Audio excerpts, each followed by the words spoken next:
making a very good job to fill those shoes. Condi definitely had a decent season last year on M3, but we are into Champ Select. We'll see how Condi and friends do today. Xiaogu Reapers over on the left-hand side. Team World Elite going to be on the right for game number 1. Alistar and Rise banned pretty quickly away by these two teams. And rightly so, of course. Alistar hasn't seen a lot of bans for the first 2 or 3 days, but it's very much noticed as a trend now.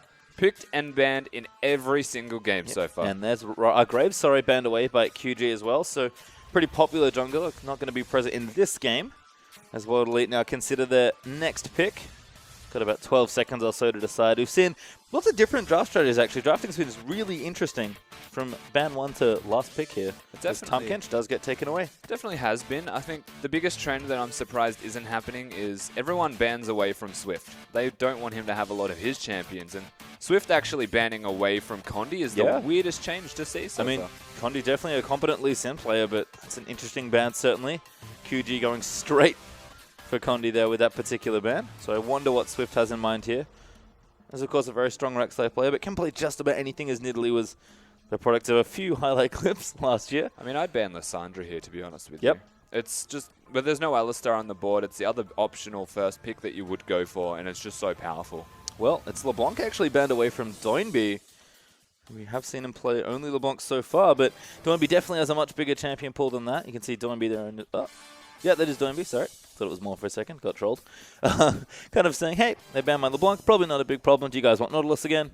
His team probably saying, no, not right now. What about Maokai? I can play Maokai mid, guys. And I wouldn't be surprised to see Lissandra, of course, be the first pick here. 35 seconds on the clock here for QG as V's looking to pick up a champion. Yeah, so if they want to go for the Lissandra, it'd be a very smart decision for them to do so. There's always the Rek'Sai, something that is a point of contention between both of these junglers. Yep. They do have a Rek'Sai played in their last games. And there's also the fact that bottom lane, Moore could just go for the Thresh if need be. It seems to be the other very good first rotation option. Yep, seen plenty of picks here, but you have to be careful with these blue side picks.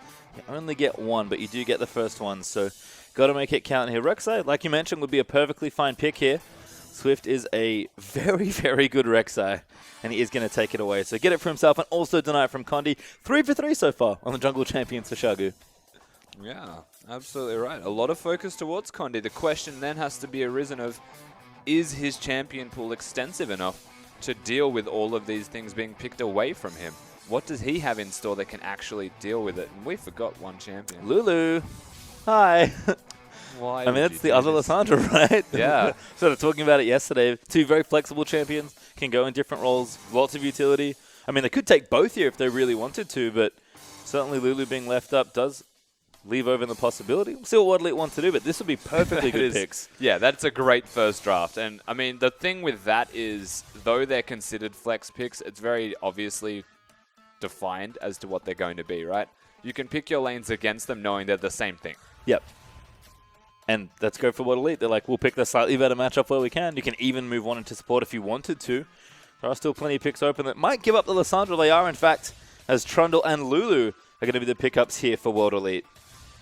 And a lot of other champions, we have to say, have been left completely available because of these targeted bans. So a unique strategy put in place here. And yes, that champion being hovered should definitely be selected. That's right, the Pirates are open. I forgot about that. Both MF and Gangplank seen a lot of attention, mostly on the bench in a lot of games this week. It could be.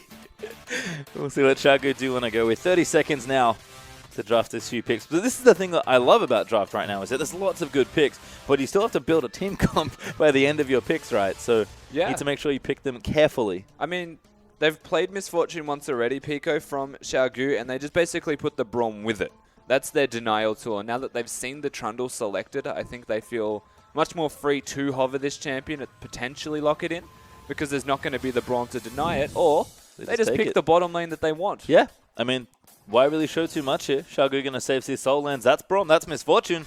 A revisit to the bottom lane here for Xiaogu. And it feels like it must be the comfort matchup here for Xiaogu, picking the Braum with Misfortune opposed to... I think it's less of a denial because the Trundle's there, but of course Trundle can still flex. And I guess Xiaogu's saying better safe than sorry in that regard. Just get more info. Exactly right. And that's the big thing. You look at these picks, just so much flexibility in the top half of the draft. So World Elite now going to have to show a little bit more. Again, we've seen red side drafting be pretty good. There's 30 seconds remaining here. They've got Kindred and Callista as their current hovers. 2 perfectly good champions, but see exactly what Condi wants to do. He knows his jungle matchup. He's going to be Rek'Sai here against Swift, unless some real massive shenanigans are on the way. And Kindred's still a very good champion to consider. They've banned away, I would say, the strongest champions from Condi, but at all times, they're still going to have a lot of good options available for them. Or they could just not reveal it yet. Well, 5 seconds left. Might not have to. I mean, the lanes are so flexible they don't really have to leave a counterpick. They can leave a counterpick open anyway. There's Kalista. Such a good draft. And looks like Lissandra's going to be locked in as well. Yeah, this is roadside drafting on this patch at its finest. That's amazing. The fact that they can get all of these champions. The Kalista isn't an overbearing powerhouse anymore, like we used to see from Kalista being picked really early in the rotation. Instead, they've gone for Lissandra and Lulu, who have wave clear. They can swap lanes freely if one's going poorly. They've got a Trundle, who you would have to say is supporting now. There's the option of jungling, but it's not ideal. And at the moment, there's still a Mundo available. That's true. They actually don't have a jungle, which is kind of weird. But yeah, we'll see what Elite want to do with their draft. This last 6 is going to be fun, no matter what happens, I think. Xiaogu are making sure they lock in these last few picks. They have a decent idea what to expect in these solo lanes. And of course, they picked a pretty comfortable bottom lane for themselves. So probably not too worried about what's happening. Doinby might just go straight back to a comfort pick here as well. 10 seconds left for Xiaogu Reapers. Yeah, the mid lane is always looking for wave clear at the moment, and Doinby is perfectly suited towards his Victor. The gangplank's still an option. Yep. V does, well, I guess he can play that in the top lane, and they need to pick something. They do. I want to know what he wants. Okay, whoa! Nautilus having another go here. Nautilus Victor, the last picks here for QG. Interesting stuff, and we have already seen a Nautilus be played in the LPL from... We did see it yesterday. Koro played it at top lane. That's going to be questionable, I will say. The assumption that it's going to be an AP top laner does help with your itemization as the Nautilus, but again, I don't see the merit in the champion being picked away, because it's not being picked away. Yeah, I mean, it used to be, you know, a big counter to Kalista, especially as support, because you could lock her down, but I feel like unlike the old Kalista comps, there's like 2 or 3 threats or more in these comps nowadays versus the 1 or 2 that you'd normally see. So all that lockdown CC, and Nautilus does have a lot of it, just doesn't feel quite as effective as it was when Nautilus was super in vogue. Yeah. No, seriously? Yeah. And there's Kindred, last pick for World Elite. Add another threat. Yeah, it's a lot of threats on this World Elite side. That's a dangerous composition if it gets ahead at all. And when it's behind, it still feels like it's got its strengths and very good at making picks. A lot of wave clear. The team fighting in terms of having a tank is a little bit lackluster. It's going to come down to how they actually engage, because if QG Reapers engage first, they're so tanky. I feel like we've said this a lot about especially Graves or Kindred-based comps where we've seen coming out of the jungle. We use the phrase execution heavy a lot to describe them. I would say that's probably true here of World Elite's comp, but we'll run by them once more. Nautilus, Rek'Sai, Victor, MF, and Braum for QG, and WE with Lissandra, Kindred, Lulu, Kalista, and Trundle for Zero. Big troll. Yeah, honestly, I feel like Xiaogu, they're comfortable with the matchups that they've got at the moment. They've picked them into World Elite, but World Elite's team comp is just so good that it's very difficult to beat on paper. I do think, though, that deep down World Elite have just picked the champions because they're strong. Yep. And I'm worried that that is the only reason they've picked the champions. Yep. And we can see QG have definitely put emphasis on Swift's jungle pick once again. So if he can start going off and run over the early game, big strong comp from World Elite, it's going to fall down pretty quickly. Yeah.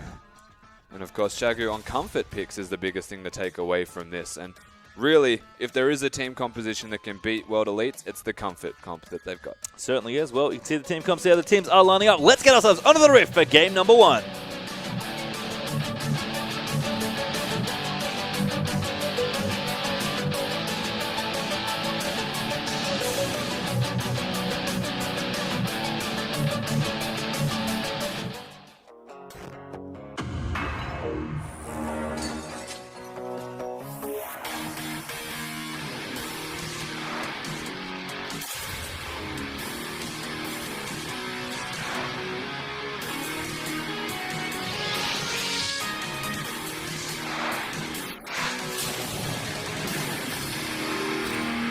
And here we are for our first game of the final day of Week 1 of the LPL. Xiaogu taking on World Elite.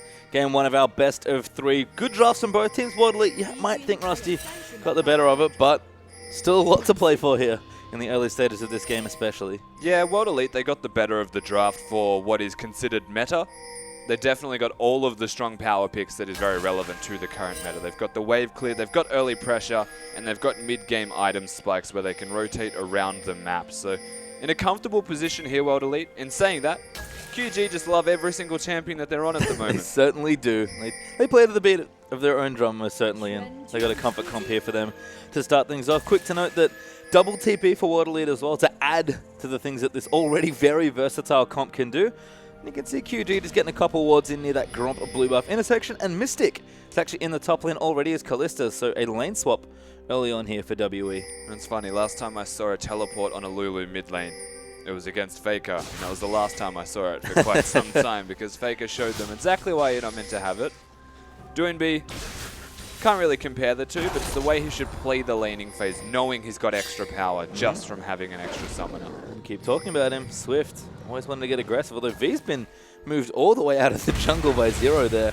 Swift actually starting on the red side. Done the Krugs already, so V going to join up. I feel like they might have miscommunicated some of the lane swap, because V's going to be a little starved of experience. You can see 957 already sticking with Condi. No, absolutely, they were unaware of the lane swap happening. They didn't get vision of the junglers from World Elite, or the duo, on the bottom side of the map.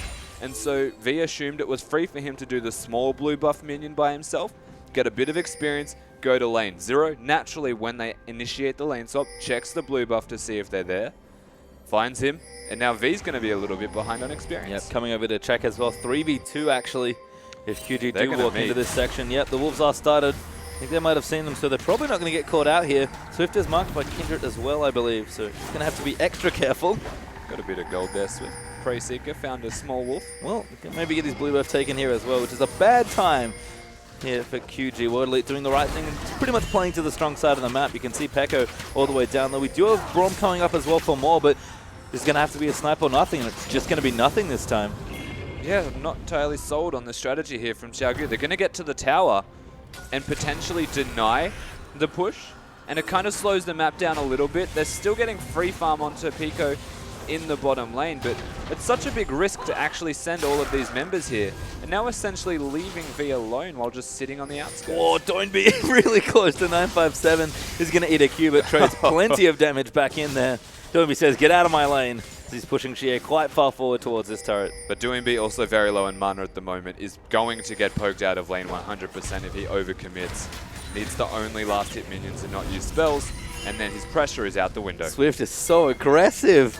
Straight into the jungle, but Condi's right next to him, so Swift's not going to get that steal. He will be 3 buffed here, and that's a poor start for the Xiaogu jungler. He's ready to gank in the middle lane. He's watched himself be 3 buffed, but the aggression that he's putting down is honestly just to get experience and vision. Yeah, WE also know is on this side at least because of the Scuttlecrab vision, so this is not a surprise. I'll spot Zero here with the Tremor Sense. They're going to go in for it. Xie in trouble. They gets exhausted, tagged by Moore as well, and Zero is going to pillar them away. No kill there. Xie gets away safely. And we mentioned about a minute and a half ago, Doinby's mana pool was sparing, doesn't really have the capacity to use all of these spells without running out quickly, and they wanted to come in, push the wave, help Doinby get some CS, and then recall with the wave resetting under the turret. The teleport, though, from Xie is going to prevent that from happening. And in fact, he might find himself with a small CS lead. Yeah, you can see the casual 1v2 there from the level 2 Trundle. Zero showcasing some of the power of the champion. Xie has returned to the mid lane, though.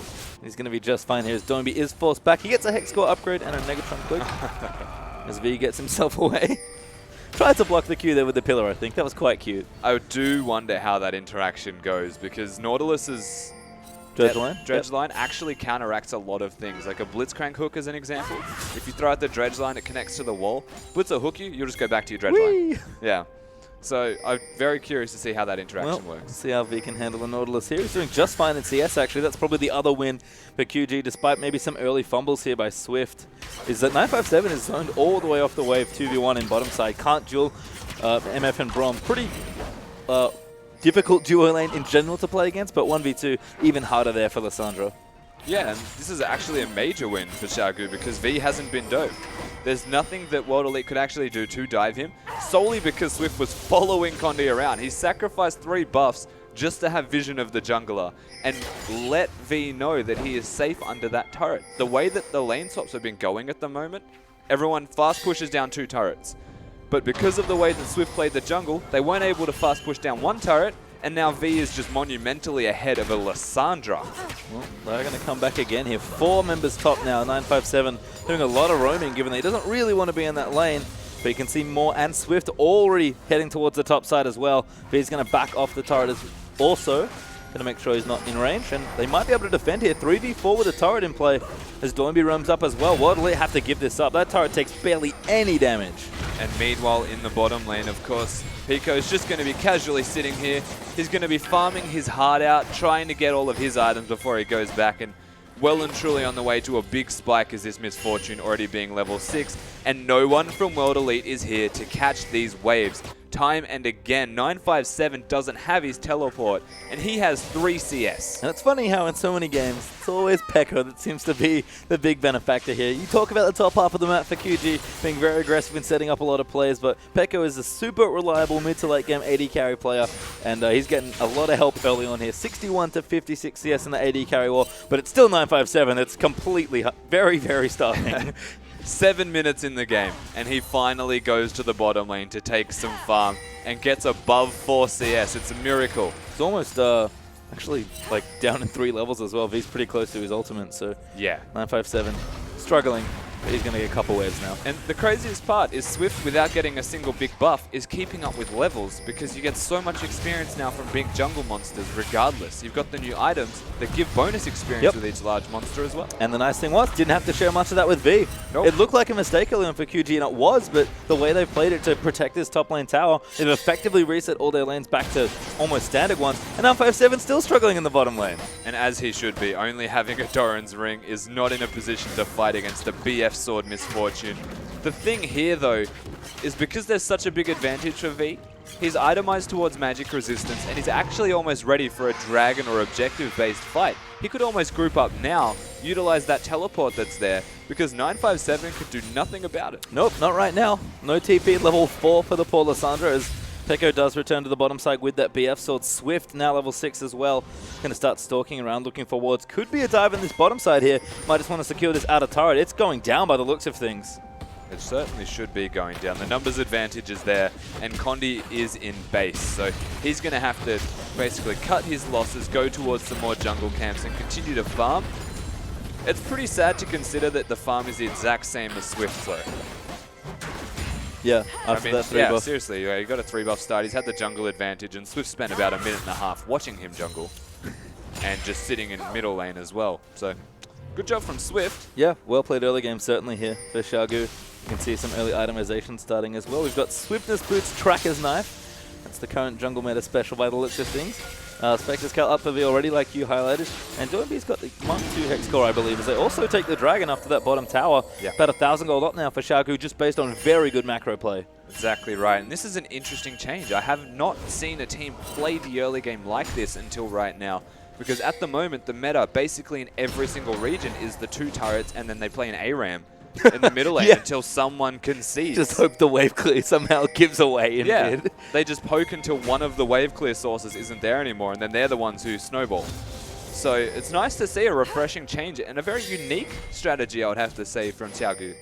Well, I have to agree, but good news here in the top side for World Elite. 957 is going to start collecting much needed creeps and experience. He's still 25 CS down. And Swift actually looks to dive in. A really smart rotation here from Condi. He knows Condi's there, though. Could spot him out with the Tremor Sense. He also knows he hasn't moved. Yep. And now going in. No, actually moves out for 957. Swift looks for the dive. Dredgeline does land in. The knockup's there as well. Ulti going to follow there from Nautilus. Damage is down and Condi is dead. First blood to Swift. 4 members from QG are here at the exact same time, so they can continue to push the top lane turret. And World Elite, they just feel outclassed on a macro level at the moment. Every single time Condi's somewhere, he's not going to get anything from it. In fact, he's just there as a helping hand to try and get someone out. And look at this, a TP down for V to secure this tower. Very inventive lane swap from QG Reapers. And Mystic can just sit here and farm, but V has no issues at all against a low early game Kalista with a Glacial Shroud. And that's because V had recalled to get the Glacial Shroud that you just mentioned. Mid-game items completed for this Nautilus, and he is in a fantastic position moving forward, because if a tank is ever ahead, they generally stay ahead. Now Xiaogu are able to get this second turret after denying as many minions as possible from 957, potentially make it bounce back a little bit. They're diving? Trouble, yeah, they are diving. 957's here as well. V's still not going down. The Ren stacks are in there. Mystic is going to get the execute, but he might die to the tower hit. Made it close, but he does secure the kill. He flashes out from that last tower shot. 4 members from World Elite. Finally a proactive play out of this team. They do get the bottom turret and a single kill for their troubles. And now the gold leader started to claw back a little bit more. Yeah, equalized somewhat here. Only about 2k up for QG. So they were playing relatively patiently. He's not going to spot the ward because it's on the backside of the red He's going to see it. Oh, he's done it. Nice pathing there from Swift. Checks all checked all the nooks and crannies. Did find it, had to use the lens just to clear it out, but make sure he gets that vision out of his jungle. But I'm going to be honest, he didn't need to sweep it. He did not need to sweep that at all. That vision that you get from that ward being there is only relevant when the red buff is spawned. It is going to be out relatively soon, but I don't think it was necessary for him to use that when it could be better suited to a jungle entrance instead. Perhaps a message being sent there by Swift as he does zoom out back in towards the mid lane. Now. Oh no, he's got a pink. No, you know what? You do use Swift. Needs to set up for some vision here. You're going to take the Scuttle Crab as well. So lots of vision being set up on this right-hand side. Doinby going to chase Zero out of his lane. He's come visiting in mid for the second time here. And Doinby is continuing to do what Victor loves to do. Constantly pressure up and wave clear. Blue buff up for him as well. Chie is CSing nicely, but going to be relatively farm heavy here in the mid for now. Although we are looking at some sort of gank. So World Elite looking to gank Doinby. They even had a Lissandra rotating, but not to any avail. This is crazy. 12 minutes in the game, you're usually looking at basically the recipe for the Rod of Ages to be completed. They get it around 12 to 14 minutes, depending on how laning phase went. He has a blasting one. Yep. That's 12 minutes. 957's not having a good time in this early game. We are even getting tier 2 pressure. Dive actually from Swift is Zero the one locked up. He's only level 4. Tagged in there by the Bromq. Swift going to move in. Stun needs to proc. One more auto is enough. Peko flashes in and he will secure it. Very well played. One more time from Xiaogu.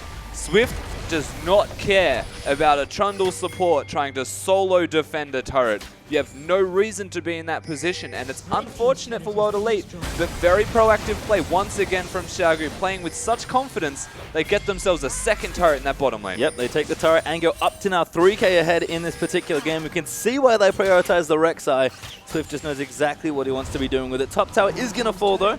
Mystic able to take that one out, so it'll equalize the gold a little bit more. Only about 2k up now for Xiaogu. And a minute 30 onto that next dragon as Doinby has been very slowed. Okay, so everyone, I mean, yeah, look, Xiaogu, they just look like they're in such a dominating position at the moment. Very dangerous stuff here as V's going to take away the big one. Yep, going to clear things away. All good stuff there. And everything's just going to reset a bit here. We can see Essence Reaver done there for Peko. So he does have his first major item. We do have the Blade done for Mystic as well, so AD carries not too far away from each other as far as early itemization goes. And Frost Queen's claim done for Shea with a Catalyst there as well. So are going to see delayed Rod of Ages for both the mid and the top laners of World Elite. But they are getting those item builds going. It's just again 957. Still down a very healthy amount of CS. 40 down still. Look, it hit the point where he was going to go for Rod of Ages and instead he's gone for Boots of Lucidity, not a Catalyst. And I guess my assumption behind this is he's not going to go for Rod of Ages. He has to forego that item and get maybe an Abyssal Scepter, survive laning phase, and then work towards, I mean, honestly, potentially a Sheen item of some kind because he needs the mana pool.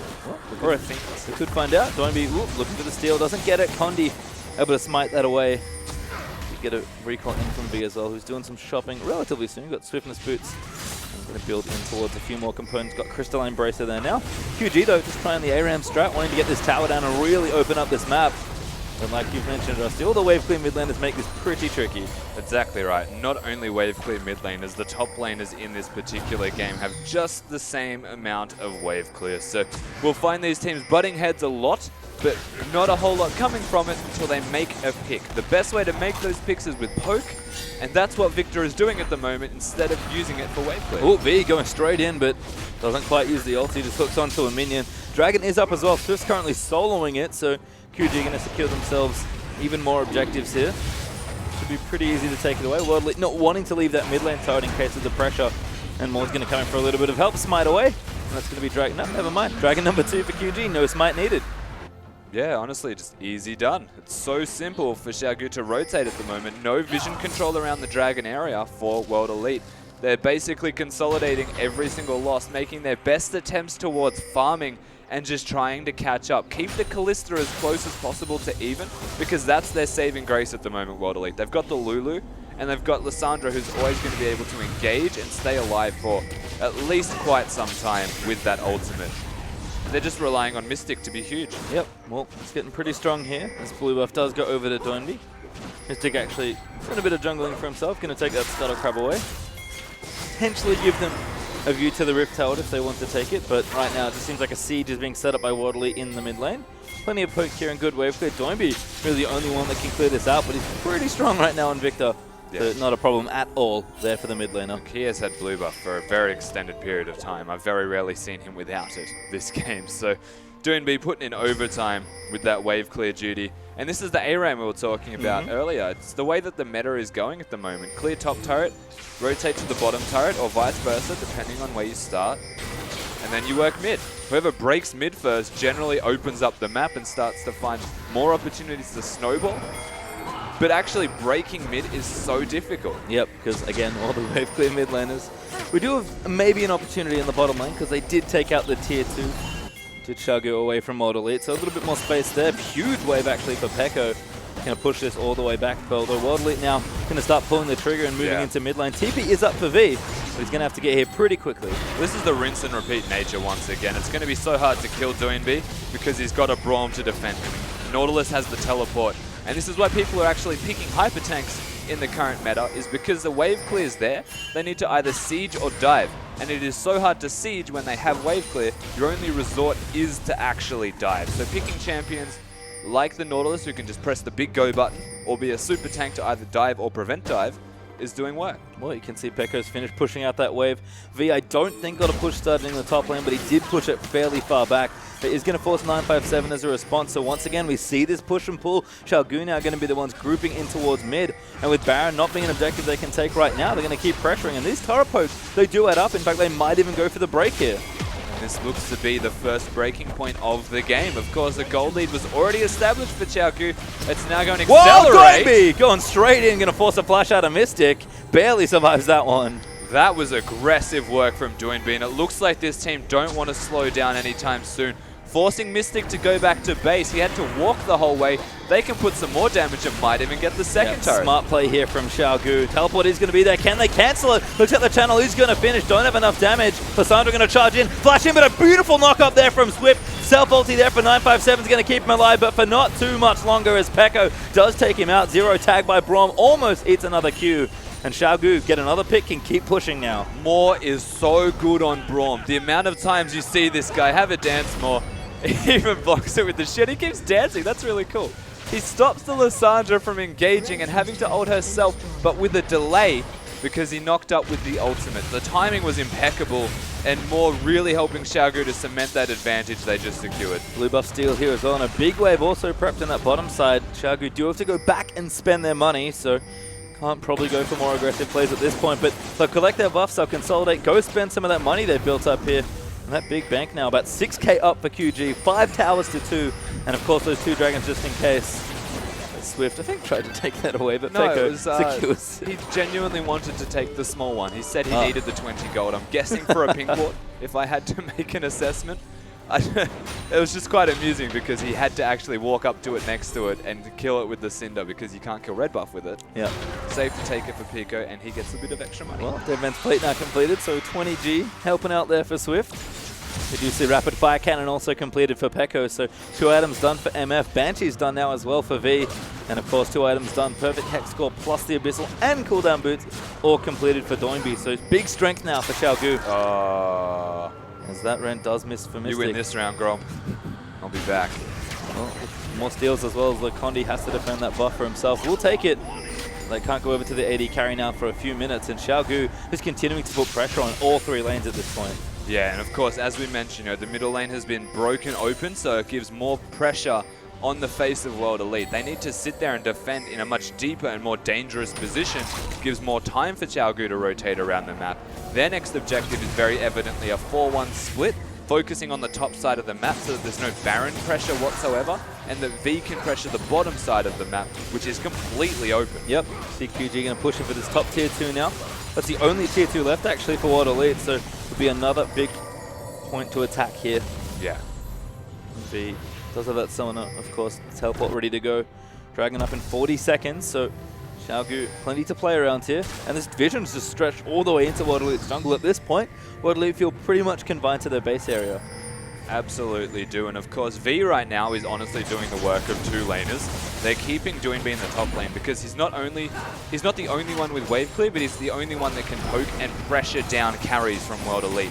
This World Elite side are not very good at clearing waves unless they are in control of the map, and Victor can very easily be in range for a laser with their short range abilities. And I feel like QG are playing very well around World Elite teleports here. They do have two of them, but they're constantly keeping track of the timer. Xie now has to go around and check things out because his TP up and 957's isn't. And like you mentioned, V's doing the work of two different laners, but he only has one teleport. Exactly right. He's walking between the lanes, not even using that teleport, clearing mid lane, and then going back to the bottom lane, clearing that one also. World Elite need to address this issue in the top lane that was 4 people pressuring, and immediately Xiaogu, with about 10 seconds till the dragon spawns, work their way towards it, and that is the third one for them. Completely uncontested again. Yep, they'll collect it here and start applying pressure. This is the thing about Dragon. Everyone says 5 dragons is kind of unrealistic to get to. We've seen a couple games this week in different leagues around the world go there, but it's been fairly rare. And I think in general, the nice thing about Dragon is, okay, it's not that great. The first one's pretty good, but if you keep taking them, that's pressure you put on your opponent, as we do have Condi steal away that blue buff.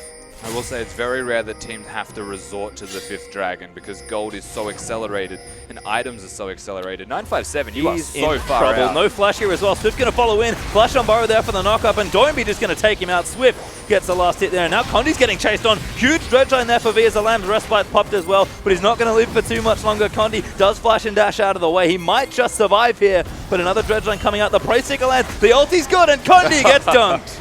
The first time that V uses that ultimate, Lissandra actually cancelled it. I think it was a vision issue that stopped it from going out. So saves the ultimate this time for Condi, ensures that he gets the last hit with it as the Lamb's Respite went down.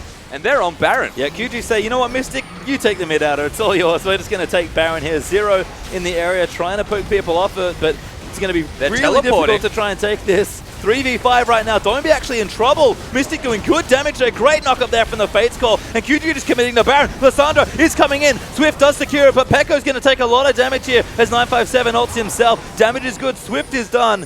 And QG somehow have everyone else live. Mystic couldn't finish the job. And now going in. Great knock up there. Swift with the double. Going to chase Zero in as well. Looking for the third. Pekko now going to run down there. Damage is good from the MF. Knock-up's almost there. Zero has to be careful. He does get knocked up. Pekko takes him out. And Xiaogu, 3 kills and a Baron. And this game just became a massacre right now for World Elite. There is nothing they can do. Being run around the map, left, right, and center. Try as they might to even kill Doinb. They can't do it. The only death was a dive at around 6 minutes into this game onto V. This is an impeccable Xiaogu that we're looking at right now, and this game is getting very out of hand. Yep, they're 8k down now, our World Elite. And Xiaogu just continuing to apply pressure after pressure. Blue buff does not belong to you, although GA does get it. Have forced a flash though, that's a pretty hefty cost for that particular buff. I mean, Doinb, he's still going to have wave clear. They don't need the blue buff desperately. Oh, Condi caught out again. Lamb's Respite pop. Braum going to CC him up. Pekko going to take it. Now going to chase in onto Xie. Nautilus ult pop. Braum passive there. Swift gets another kill now. And Doinb just flashes in for Mystic. Zones him out with the Chaos Storm. They're going to keep going. He'll tick down and get killed. Zero could be the next target, but Xiaogu have just busted the base open here.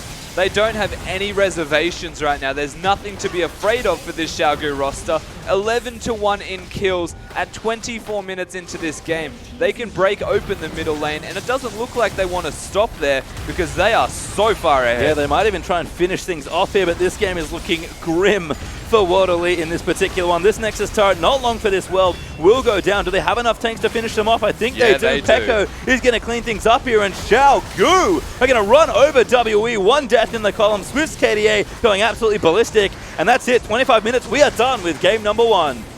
Xiaogu, that is a stellar performance across the board here from this rookie team. No longer rookies, to say the least. Not in at their all. second split of the LPL. The first 3 games that we've